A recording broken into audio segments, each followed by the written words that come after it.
आज का ये एपिसोड शुरू करने से पहले एक छोटी सी बात। क्या आप भी अपना पॉडकास्ट बनाने की सोच रहे हैं? तो एंकर ट्राई कीजिए। ये पॉडकास्ट बनाने का सबसे आसान तरीका है। नंबर एक, ये फ्री है। नंबर दो, इसमें कई सारे ऐसे टूल्स हैं जो आपको अपने फोन और कंप्यूटर पर रिकॉर्ड और एडिट करने की फैसिलिटी देते हैं। नंबर तीन, आप अपने पॉडकास्ट को डिस्ट्रीब्यूट भी कर सकते हैं, जिससे इसे स्पॉटिफाई और दूसरे प्लेटफॉर्म पर सुना जा सके। तो डाउनलोड कीजिए फ्री एंकर ऐप या विजिट कीजिए anchor.fm पर अपना पॉडकास्ट स्टार्ट करने के लिए। ये तो थी एक छोटी सी जानकारी, और अब शुरू करते हैं एपिसोड का सिलसिला। तो आज के एपिसोड में लीजिए सुनिए आचार्य चतुर्सेन शास्त्री के लिखे उपन्यास वयम रक्षामः का 59वां भाग, अश्मपुरी का युद्ध, मेरी यानी समीर गोस्वामी की आवाज में। लंका द्वीप के पूर्वी अंचल में कुछ अश्म द्वीप पुंज थे। ये द्वीप बहुत छोटे छोटे थे और इनमें से अनेक में मनुष्यों की आबादी नहीं थी। कुछ द्वीप तो ऐसे थे जिनका पता ही नाविकों को न था, पर कुछ ऐसे भी थे जहां जाते हुए अच्छे साहसी नाविक भी डरते थे, क्योंकि ये सभी द्वीप पुंज चुंबक पत्थर के द्वीप थे। इसी से ये सब अश्मद्वीप पुंज के नाम से प्रसिद्ध थे। बहुत कम नाविक वहां जाने का साहस कर पाते थे। द्वीपों के पास जाते ही नौकाओं के अंश फलक बिखर जाते थे। इन्हीं द्वीप पुंजों में से एक में अश्मपुरी बसी थी। पहले ये पुरी राक्षसों ही की थी, परंतु प्राचीन काल से उसमें दैत्य दानव ही रहते थे। विद्युत जिव जब कालिकेयों का नेता बना तो उसने पुरी को कुछ समृद्ध बनाया। इस समय अश्मपुरी में 20 सहस्त्र कालिकेय बस रहे थे और इन सब का नेता विद्युत जिव ही था। अश्मपुरी समुद्र के जिस अंचल में बसी थी उसके आसपास का समुद्र बहुत गहरा था और वहां समुद्र में जलदानव बहुत थे। उनके भय से भी बहुत कम नाविक वहां आने का साहस करते थे। ये जलदानव बड़ा शक्तिशाली प्राणी था। इसकी आकृति विलक्षण और भयानक होती थी। इस जीव के 8 पैर उसके सिर पर होते थे। इन 8 विशाल पैरों के साथ 2 रस्सीनुमा मूछें भी होती थीं। इसकी आंखें बड़ी ही भयानक होती थीं। इन जलदैत्यों के 8 पैर बड़े ही मजबूत और भयानक होते थे। वे इन्हीं से अपना शिकार पकड़ते थे। इनका आकार 6-7 गज का होता था। इस जलदैत्य की सभी बातें निराली थीं। ये आगे को न चलकर पीछे की ओर चलता था। ये जंतु उस काल में जब जहाज बिना यंत्र के चलते थे उनके लिए काल ही माना जाता था। ये जलदानव अपने मजबूत पांवों से तरणी को जकड़ लेता था और बात की बात में उसका मस्तूल तोड़ डालता था। एक विचित्र बात यह थी कि उसके शरीर में से कस्तूरी के समान सुगंध निकलती थी। ये दैत्य अपनी लंबी भुजाओं में कई कई मनुष्यों को एक बारगी ही लपेट तथा तोते के समान विराट चोंच खोलकर उन सब को एक बारगी निगल जाता था। दूसरी विशेषता इस द्वीप की वन मनुष्यों की थी। ये एक जाति के गुर्रिल्ले ही थे। इन वन मानुषों का आकार 2 गज से भी अधिक होता था और इनका शरीर इतना सुगठित और मोटा ताजा होता था कि देखने पर ये बिल्कुल भयानक दैत्य लगते थे। इनके अंग और जबड़े अत्यंत मजबूत होते थे और छोटे से छोटे वनमानुष में 10 आदमियों का बल होता था। इनका देह भार 60 मन तक होता था। इनके सर्वांग पर बड़े बड़े काले बाल उगे होते थे। सिर पर कुछ लालिमा लिए लाल बाल होते थे।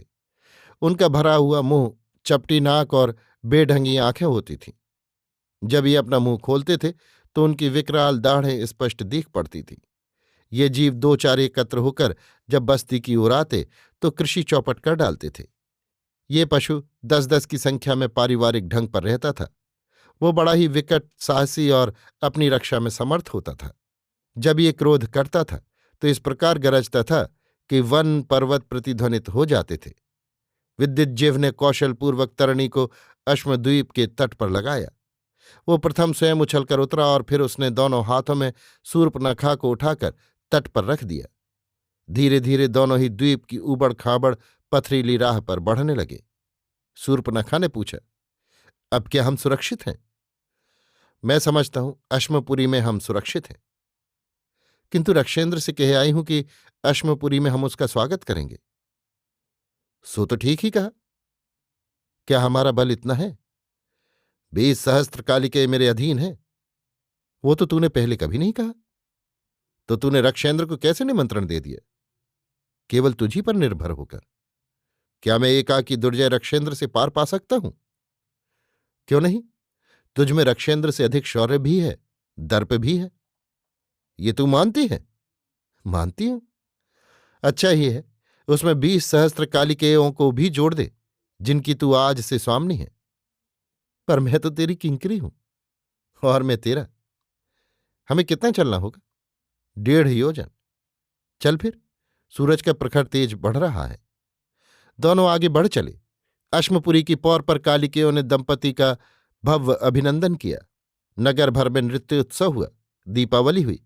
रात्रि को मध्य भोज हुआ, जहां विद्युज्जेव ने शूर्पणखा सहित स्वर्ण सिंहासन पर बैठ सबकी अभ्यर्थना स्वीकार की। अश्मनगर साफ सुथरा और कलापूर्ण गवाक्षों से संपन्न था। कालिकेय संपन्न और श्रीमंत न थे, कृषक और आखिटक मात्र ही थे। फिर भी वे चतुर और सुरुचिपूर्ण थे। विद्युज्जीव से उन्हें प्रेम था। पितृहत्यारिणी माता का वध करने के कारण कालिकेयों ने उसका अभिनंदन ही किया था। लंका में विद्युज्जीव छद्मवेश में एक शिकारी के रूप में रहता था। उसने एक प्रकार से अपने वैभव और सामर्थ्य का ठीक ठीक अनुमान शूर्पणखा को भी न दिया था। वो उसे एक विपदग्रस्त तरुण दानव कुमार समझती थी। उसकी शालीनता और उसका साहसिक जीवन उसे बहुत पसंद था। इसी से वो उस पर इतनी मोहित थी। उसकी विपन्न अवस्था, पारिवारिक कलंक और स्वयं विद्युज्जीव के हाथों माता का वध होने पर भी वो उसे त्याग न सकी।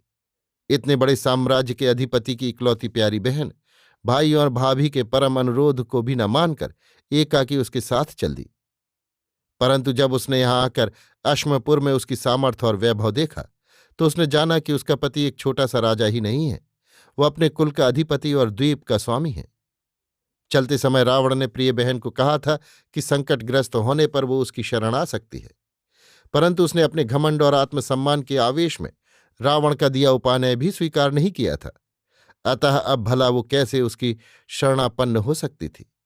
उसने उसका एक भी अनुरोध नहीं माना था, तो अब वो कैसे अनुरोध कर सकती थी? परंतु मधुयामिनी संपन्न हुई ही नहीं और संकट का काला पहुंचा। रावण के 1600 युद्धपोतों ने अश्मद्वीप को घेर लिया। शुद्रा, मध्यमा, भीमा, चपला, पटला, मया, दीर्घ, पत्रपुटा, गर्भरा, मंथरा, तरणी, प्लावनी, धारणी, वेगनी, ऊर्ध्वा, अनूर्ध्वा, स्वर्णमुखी आदि अनेक विध जलनौकाओं ने अश्मद्वीप का तट घेर लिया। उन पर से शूल, खड्ग, मुदगर, धनुष, बाणधारी योद्धा राक्षस तीर पर उतरने लगे। विद्युज्जीव सूचना पा तुरंत ही युद्ध को सन्नद्ध हो गया। पाठक उस क्रीता दासी राक्षस बालिका को न भूले होंगे जो लंका में विद्युज्जीव के लिए जागरण किया करती थी। यहां वो शूर्पणखा की प्रिय सखी बन गई थी। अभी यद्यपि कुछ ही मुहूर्त का सम्मिलन था, पर दोनों ही प्रिय सखियां बन गई थीं। जब विद्युज्जीव युद्ध सज्जा से सज्जित हो शूर्पणखा से मिलने आया, तो उसने देखा कि शूर्पणखा और सरमा परस्पर एक दूसरे को युद्ध सज्जा से अलंकृत कर रही हैं। विद्युज्जीव ने हंसकर कहा, प्रिय, ये क्या? उसी प्रकार हंसकर शूर्पणखा ने कहा, रक्षेंद्र के स्वागत की तैयारी तो मुझे ही करनी है। मैंने ही तो उसे अश्मपुरी में निमंत्रण दिया है। मैं अपने भाई के प्रताप स्वभाव से परिचित हूं, अतः उसका समुचित सत्कार तो मैं ही करूंगी। तो प्रतिष्ठिते, तू शर्मा के साथ पुर की रक्षा कर। कह, कितने योद्धा तुझे चाहिए? एक भी नहीं, हमें पुरुष योद्धा न चाहिए। हम दानव बालाएं ही अपने नगर की रक्षा कर लेंगी। हां, हमें शस्त्र चाहिए। वे शस्त्रागार में यथेष्ट हैं। क्या मैं तेरी सहायता के लिए कुछ सेनापति और मंत्री नियुक्त कर दूं? नहीं, उन सबको तू ले जाकर रणस्थली में अपना शौर्य प्रकट कर। यहां हम सब यथेष्ट हैं। हमारे रहते नगर में राक्षस प्रविष्ट न हो सकेंगे। तो प्रिय, कुल पुरुष तेरी रक्षा करें। मैं चला। समुद्र के दैत्य तेरी सहायता करें। जा, शत्रु रक्त से ललाट तिलक दे। समुद्र तट के दक्षिण दिशा में विराट समतल मैदान था। वहीं रावण ने महासुचि व्यूह बनाकर अपनी सेना को अवस्थित किया था।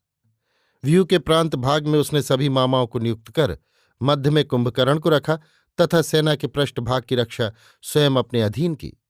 विद्युज्जीव ने अर्धचक्र व्यूह रचा। मध्य में वो स्वयं रहा तथा प्रांत में कुंजर और सनीथ कालिकेय सेना नायकों को नियुक्त किया। दोनों ओर से रणवाद्य बजे तथा सेनाएं जय जयकार का तुमुल नाद करती, शस्त्र चमकाती परस्पर गुथ गईं। देखते ही देखते बाणों से दिशाएं व्याप्त हो गईं। शीघ्र ही योद्धा कट कट कर भूमि पर गिरने लगे। लोथों के ढेर लग गए। योद्धा परचार कर भटों से जूझने लगे। शस्त्रों की मारकाट, योद्धाओं की ललकार और घायलों की चीत्कार से दिशाएं व्याप्त हो गईं। मध्याह्न तक तुमुल युद्ध हुआ। धीरे धीरे भटों के कट जाने पर अपनी पराई सेना का भेद मालूम हुआ और लड़ते हुए प्रतिपक्षियों के नाम रावण अपने मंत्रियों से पूछने लगा। इस समय कुंभकर्ण ने विकट पराक्रम ठान रखा था। उसके सम्मुख कोई भट ठहर भी न सकता था। ये देख विद्युज्जिह्व आगे बढ़कर कुंभकर्ण के सम्मुख आया। उसने खड्ग मस्तक पर लगाकर कुंभकर्ण का अभिवादन किया और कहा, हे राक्षसों के ज्येष्ठ, मेरा तुझसे एक अनुरोध है। तो पहले अपना नाम कह, गोत्र बता और फिर प्रयोजन कह। विद्युज्जिह्व ने कहा, रक्षपति, तेरी बहन का स्वामी विद्युज्जिह्व कालकेय हूं। तो क्या तू शरणागत है? नहीं रक्षेंद्र, मैं रक्ष कुलपति के साथ द्वंद्व युद्ध करने की प्रतिष्ठा चाहता हूं। तो वीर, मैं भी प्रतिष्ठित संबंधी हूं। तू मेरा भग्निपति है। तू मुझी से द्वंद्व युद्ध कर। ये क्रम भंग होगा। ऐसी कालकेयों की रीत नहीं। ये सम्मान ज्येष्ठ को ही मिलता है। भाग्य से रक्ष कुल का अपराधी भी मैं हूं। अपने कुल का ज्येष्ठ भी मैं हूं। इसी से मैं प्रथम राक्षसेंद्र रावण से द्वंद्व युद्ध करूंगा, फिर उसके बाद तेरी अभ्यर्थना करूंगा। मैं तुझ पर प्रसन्न हुआ। तेरी बात युक्ति युक्त, संगत और दोनों कुलों की मर्यादा के अनुकूल है। मैं रावण को तेरा अनुरोध निवेदन करता हूं। अनुरोध सुनकर रावण वहां आया। विद्युज्जिह्व ने शस्त्र भूमि पर रखकर निरस्त हो रावण का अभिवादन किया। फिर कहा, सातों द्वीपों के स्वामी राक्षसेंद्र का मैं अश्मद्वीप में स्वागत करता हूं। स्वस्ति। तेरी विनय भी तेरे शौर्य के समान ही श्लाघ्य है, किंतु तू क्या मेरा शरणापन्न है? रक्षेंद्र, मेरी पत्नी और तेरी भगनी शूर्पणखा ने मुझे अश्मपुरी में तेरा स्वागत करने को कहा था। वो मुझे याद है। तो मैं अश्मद्वीप में तेरा स्वागत करता हूं। शरणापन्न होकर? नहीं, अश्मपुरी का अधिपति और तेरा भग्निपति होने के नाते। तू किस भांति स्वागत करना चाहता है भग्निपति? यदि तू शस्त्र भूमि पर रख दे, जैसे मैंने रख दिया है, तो तेरा चिरकिंकर होकर, नहीं तो तू मुझे अपने साथ द्वंद्व युद्ध की प्रतिष्ठा दे।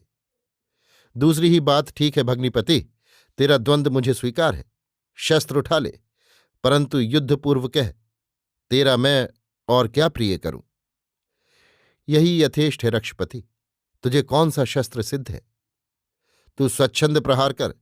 सुना है तू शक्ति का अमोघ प्रहार करता है। यूं ही कुछ अभ्यस्त हूं। तो रक्षेंद्र, तू प्रहार कर। विद्युज्जिह्व ने उछलकर शक्ति उठा ली। रावण ने प्रचंड वेग से शक्ति फेंकी। विद्युज्जिह्व एक ओर झुक गया। शक्ति भूमि में जा धंसी। अब विद्युज्जिह्व ने शक्ति फेंकी, वो रावण के कुंडल को छूती हुई चली गई। बड़ी देर तक दोनों योद्धा शक्ति, शूल, खड्ग और मुदगर से युद्ध करते रहे। रक्षेंद्र रावण थक कर हाँफने लगा। उसके घावों से रक्त झरझर बह रहा था, परंतु विद्युज्जिह्व अभी भी ताजा दम था। रावण ने हंसकर कहा, तेरा पराक्रम श्लाघ्य है वीर। रक्षेंद्र प्रसन्न हो, मुहूर्त भर विश्राम कर ले, इसके बाद युद्ध हो। जैसे तुझे प्रिय हो। रावण ने अपने हाथ का शस्त्र रख दिया। दोनों पक्ष स्तंभित हो वो युद्ध देख रहे थे। दोनों अप्रतिहत योद्धा आसपास खड़े श्रम दूर कर रहे थे। रावण ने कहा, विद्युज्जिह्व, तू क्या शूर्पणखा के लिए कुछ संदेश देना चाहता है? केवल यही कि मैं उसे प्यार करता हूं। क्या उसकी कोई अभिलाषा भी है? यदि रक्षेंद्र का अकेले ही उसे अश्मपुरी में स्वागत करना पड़ा, तो उसकी अभिलाषा रक्षेंद्र से अव्यक्त न रहेगी। फिर राक्षस राज रावण, जिसका भाई और ज्येष्ठ है, उसके लिए मुझे क्या चिंता। परंतु अब तो हम सुस्ता चुके। निस्संदेह तो वीर, धनुष ले। रक्षेंद्र, यदि 2 शरीर रक्षक साथ ले लें तो मुझे आपत्ति न होगी। वाह वीर, ऐसा भी कभी होता है। इसके बाद दोनों वीरों में धनुष बाणों से युद्ध हुआ। अनेक प्रकार से मंत्रपूत बाणों से आकाश छा गया। दोनों वीरों के शरीर में बिंध बिंध कर बाण शरीर का अंगभूषण बनने लगे। उनमें से रक्त की धार बह चली। अंत में रावण ने 7 अर्धचंद्र एक बारगी ही धनुष पर चढ़ाकर विद्युज्जिह्व के धनुष की डोरी को काट डाला। ये देख राक्षसों की सेना गरज उठी, परंतु इस समय विद्युज्जीव ने विकट परशु उठा रावण के सिर पर आघात किया। रावण आघात खाकर नीचे गिर गया। फिर उसने उछलकर अपना परशु संभाला। अपने सिर के चारों ओर घुमाकर रावण ने विद्युज्जीव पर प्रहार किया। प्रहार खाकर विद्युज्जीव मूर्छित हो गया। इस पर सब कालिकेय सेनापतियों ने विद्युज्जीव को शस्त्रों की छाह में छिपा लिया। राक्षसों की सेना एक बार फिर कालिकेयों पर टूट पड़ी। विद्युज्जीव का तरुण सेनापति मित्रहर्ष कालिकेय विद्युज्जीव के चरण तल में खड़ा होकर परशु चलाने लगा, परंतु कुंभकर्ण ने उसका पैर पकड़कर उसे एक शिलाखंड पर धर पटका, जिससे उसका भेजा फट गया। अब विकृतदंष्ट और कुंभकर्ण में घनघोर युद्ध हुआ। अंत में कुंभकर्ण ने शक्ति उसके हृदय के आर पार कर दी। तब चक्रवाल, अंकुरी, प्रचंड और निर्घात कालिकेय सेनानायक एक साथ ही कुंभकर्ण पर टूट पड़े। शस्त्रों की प्रचंड मार ने कुंभकर्ण को विकल कर दिया और वो चक्कर खाता हुआ भूमि पर गिर गया। ये देख कालिकेयों ने विकट हर्षनाद किया। इसी समय विद्युज्जीव ने मूर्छा भंग होने पर खड्ग हाथ में ले रावण के सम्मुख आकर कहा, रक्षेंद्र, आ, हम अपना अवशिष्ट धर्म पूरा करें। एक बार फिर ये दोनों अप्रतिम योद्धा संग्राम में भिड़ गए। उधर सोमिल और कालकंपन दैत्यों से प्रहस्त और विलंबक राक्षस घनघोर युद्ध कर रहे थे। विद्युज्जीव पहले भी रावण के परशु का करारा घाव खा चुका था। अब वो बारंबार रुधिर बहने से अशक्त और सुस्त हो गया। कई नए घाव खा गया। रावण ने कहा, विद्युज्जीव, शस्त्र रख दे और शरणापन्न हो। रक्षेंद्र, जब शस्त्र धारण में मैं समर्थ न रहूं, तब तू ही मेरे शस्त्र को ग्रहण करके मुझे सम्मानित करना। इतना कहकर उसने एक विराट वार रावण पर किया, पर रावण ने उछलकर खड्ग का एक जनेऊ हाथ दिया, जिससे विद्युज्जीव का सिर कटकर भूमि पर जा गिरा। विद्युज्जीव का कबंध 2.5 घड़ी लड़ता रहा। इस पर सब काल के क्रुद्ध हो एक बारगी ही राक्षसों पर टूट पड़े, पर रावण ने युद्ध रोक दिया। उसने कहा, अब युद्ध का कुछ प्रयोजन नहीं रहा। विद्युज्जीव के सेनापति भयंकर ने कहा, हम भद्र विद्युज्जीव का शरीर लेकर अश्मपुरी जाते हैं। रक्षेंद्र अश्मपुरी के द्वार पर आए, वहां कालिकेयों की रानी शूर्पणखा उनका स्वागत करेंगी। कालिकेय अतिरथी विद्युज्जीव के शरीर को लेकर लौट गए। उनके पीछे रावण निरस्त्र हो मंत्रियों सहित अश्मपुरी को चला। उसके पीछे सब राक्षस सैन्य शस्त्र नीचे किए हुए। अश्मपुरी में विद्युज्जीव की चिता नगर के बाहर रची गई और शूर्पणखा ने चितारोहण की तैयारी की। सब कालिकेय निराहार रह समुद्र स्नान कर चिता की परिक्रमा कर नीरव खड़े हो गए। तभी कालिकेयों की रानी सद्या विधवा शूर्पणखा श्रृंगारित हो चितारोहण के लिए आई। पहले उसने पति सहित चिता की परिक्रमा की। फिर उसने रावण के निकट आकर कहा, स्वागत भाई, अश्मपुरी में तेरा स्वागत है, परंतु तू मुझे क्षमा कर रक्षेंद्र, मैं अधिक विलंब नहीं कर सकती। तेरा कल्याण हो। रावण की आंखों में आंसू भर आए। उसने कहा, बहन, ये तू क्या कहती है? मैं तुझे लंका ले जाने के लिए यहां आया हूं। परंतु वीर, मेरा पथ तुझे मालूम है। तूने अपनी मर्यादा रखी, कुल मर्यादा, राजमर्यादा। मैंने अपनी मर्यादा रखी, स्त्री मर्यादा के लिए वहां जा रही हूं, अज्ञात लोक में। भाई रक्षेंद्र, तू महाप्रतापी सत्व है। तेरे अनुग्रह से मैंने केवल एक रात का सुहाग भोग लिया। मैंने दोनों कुलों को धन्य कर दिया, तेरे रक्षकुल को भी और अपने कालिकेय कुल को भी। अब तेरी मेरी राहें दो हैं, तू अपनी राह जा और मैं अपनी। ये ना होगा बहन, तुझे हम सभी भाइयों ने अपनी नेत्र ज्योति समझा। कुल मर्यादा का पालन न करने से कुल क्षय होता है, इसी से मुझे यहां आना पड़ा। पर विद्युज्जीव सुप्रतिष्ठित है, उसके साथ विवाह करके तूने रक्षकुल कलंकित नहीं किया। मैं संतुष्ट हूं, पर खेद है विद्युज्जीव ने मुझसे तुझे नहीं मांगा। अब तो बहन, जो होना था सो हो गया। अब तो ये भयंकर इरादा त्याग, शोक को भी मन से निकाल बाहर कर। भस्महंतम शरीरम। परंतु चितारोहण राक्षसों की भी कुल मर्यादा है और दानवों की भी। फिर मैं तो प्रिय के बिना नहीं रह सकती।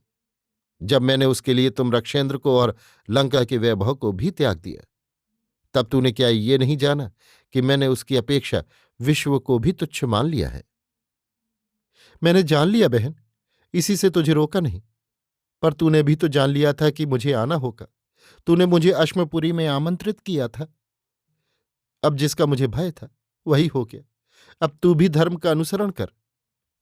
उदीर्ष नार्य भी जीवलोकम गता सुमेतमुपशेषे ही। परंतु अजम ददातो न वियोषतः। नहीं नहीं, जीवंत प्राण समूह भिलक्ष आगच्छ। रावण ने आगे बढ़कर प्रिय बहन का हाथ पकड़ लिया। कुंभकर्ण ने उसे अपनी प्रलंब बाहुओं में उठा लिया। शूर्पणखा ने रोते हुए कहा, तो भाई, मैं कालिकेयों को नहीं छोड़ सकती। ठीक है, जा तू अपने कालिकेयों के साथ दंडकारण्य में रह। दंडकारण्य मैंने तुझे दिया बहन, तू वहां रह चुकी है, वो प्रदेश तुझे प्रिय है। अब से तू वहां की स्वामिनी है। पर कालिके भी सब राक्षस धर्म ग्रहण करें। कालिके राक्षस धर्म स्वीकार करेंगे। मैं खर को आदेश दूंगा कि दंडकारण्य की स्वामिनी शूर्पणखा है, वो शूर्पणखा का अनुगत होकर रहे। शूर्पणखा ने स्वीकार किया। विद्युज्जीव की चिता में अग्नि दी गई। रावण ने मंत्र पढ़ा, सूर्य चक्षुर्गच्छतु वात्मात्माद्या च गच्छ पृथ्वीं च धर्मणा आपो वा गच्छ यदि तत्र ते हितमोषधिषु प्रतिष्ठा शरीरे ये एतस्य पथो गोप्तारस्तेभ्यः स्वाहा ये एतस्य पथो अभिरक्षितारस्ते भयः स्वाहा। रावण ने प्रथम घृत की, फिर दूध की धार से चिता को सींचा। पीछे सब राक्षसों ने, कालिकेयों ने भांति भांति से पशुओं का आखेट करके चिता को बलि दी। अभी आप सुन रहे थे आचार्य चतुर्सेन शास्त्री के लिखे उपन्यास वयम रक्षामः का 59वां भाग, अश्मपुरी का युद्ध, मेरी यानी समीर गोस्वामी की आवाज में।